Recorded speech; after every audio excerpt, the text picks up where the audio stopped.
Mike Sabin. Move the question be now put. I call Jacinda Ardern.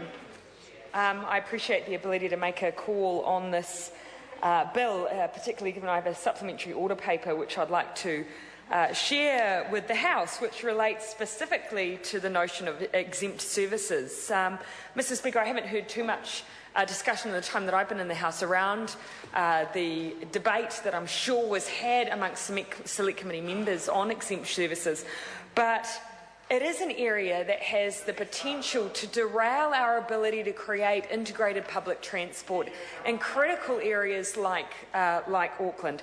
Mr. Speaker, subpart 2 contains the detail around exempt services in the bill, and that's essentially those services which won't be able to be required by councils to be privy to all of the things that they have in their transport plans. Previously, before the bill went to Select Committee, the criteria for an exempt service was contained in 129 A through to E. That has been struck out, Mr. Chair. Previously, an exempt service included, and I quote, a ferry service registered with the Regional Council as a commercial public transport service under the Public Transport Management Act. It then included certain types of bus services and so on. That's being struck out. Now the criteria for an exempt service is a public transport service that, for instance, operates without a subsidy for the provision of the service. Now that's a key little indicator in there, Mr. Speaker, that no longer are we being explicit about exemptions being explicit to ferry services. Now we're saying one of the main criteria is that you don't receive subsidies. Now the reason that I raise this, Mr. Speaker, is that there is a somewhat controversial provider of transport in Auckland who provide ferry services to Waiheke Island.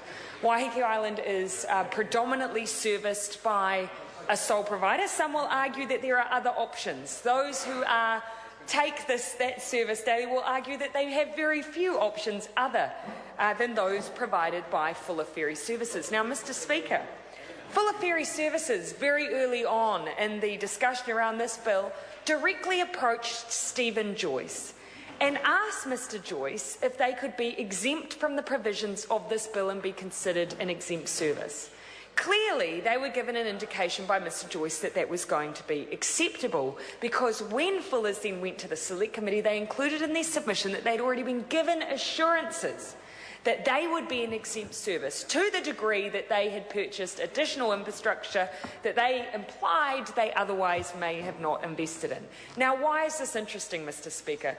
Well, for one thing, some people would think that Fullers actually do receive a subsidy from the government. They receive a hefty amount through the Gold Card. Many Gold Card users use Fullers Ferry Services. Secondly, Mr. Speaker, by being exempt from this bill, we will continue to have an operator who the Council has very little ability to ensure that they provide the kind of service that commuters require. And if Fullers were not in the game of providing that service, the Council argues that they would have to step in some form. Council argued on that basis that Fullers should not be an exempt service. But unfortunately, that was an argument that clearly, given Fullers had gone directly to the Minister, was lost. Why? Why should they not be an exempt service? They would argue that they are a private operator, there's no reason why they should be included.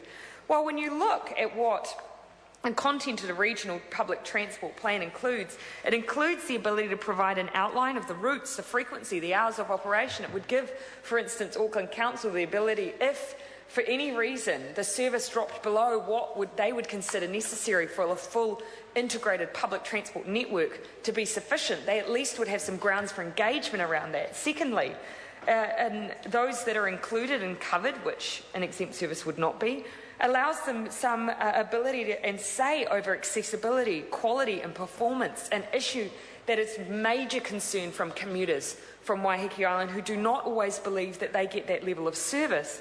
It also allows transparency around fare setting, the method or formula, and around reviewing of fares. Now, this is not to say that you suddenly have council coming in and being able to set services fares, but at least adds a layer of transparency around that, and that is certainly something that has been demanded for some time. So, Mr Speaker, I think Auckland Council were right to say they shouldn't be an exempt service. My SOP would remove them from being an exempt service. It would allow integrated fare structures, and that's what I think we need. Dr. Jackie Blue.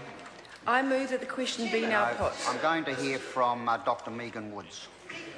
And I'm very happy to take my first